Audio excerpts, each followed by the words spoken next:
Lakas na ng amoy niya, guys. Ito, budol ako dito sa TikTok nitong Zenhaler. Ayan, Snippy Whips. Anxiety relief. Ayan, nakalagay talaga siya. So, may anxiety tayo for today's video. Dahil nakakaramdam nga ako at masakit dito ko banda. And kasama siya ng allergy. And pag ganyan-ganyan sabay-sabay, may parang vertigo. May vertigo rin kasi ako. And ayun, anxiety. Pero undiagnosed. Pero yun yung mga ano ng mga general doctor. And nag-ano na rin ako ng mga ano tawag dyan? Psychologist. Psychologist, yeah. Pero hindi ko natutuloy-tuloy. So ayun, try natin to guys. May nose pa dito. So tingnan natin kung effective nga siya kasi nga nakakaramdam ako ngayon. So ang ganda niya na, uy, calm down daw. Pero yung amoy pa lang niya, mukha siya pang amoy lola. Pero alam mo yung comfort ng lola, ganun yung smell niya. So, a calming scent connects to olfactory memory or scent memory. These memories are powerful as our sense of smell is deeply tied to emotions and relaxation, easing anxiety and bringing peace with each whiff.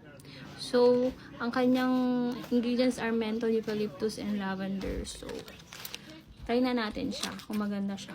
Ayan, oh.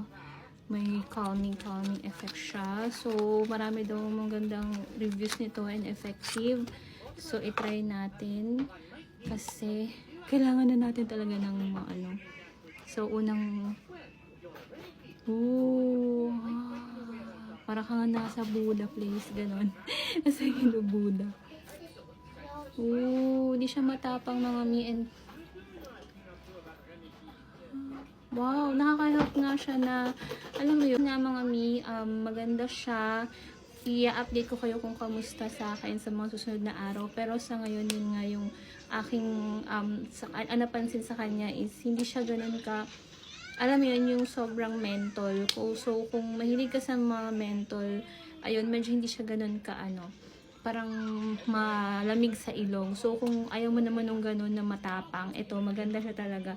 Pwede kasing singot-singot ganun, tuloy-tuloy lang. Kasi pag may iba akong ginagamit na isang ganun lang, parang okay na. Pero kahit gustong-gusto ko pang ulit-ulitin, hindi ko siya magawa kasi nga maanghang sa ilong. So, ito maganda. So, i-update ko kayo sa susunod. Pero ang sarap na niya nga i-amoy din. Parang pinapawisan ako. Kasi pag pinapawisan ka din, parang after flight and fight mode, ganun. So, mukhang effective siya. So, ayun, try nyo na din. So, yan. Thank you!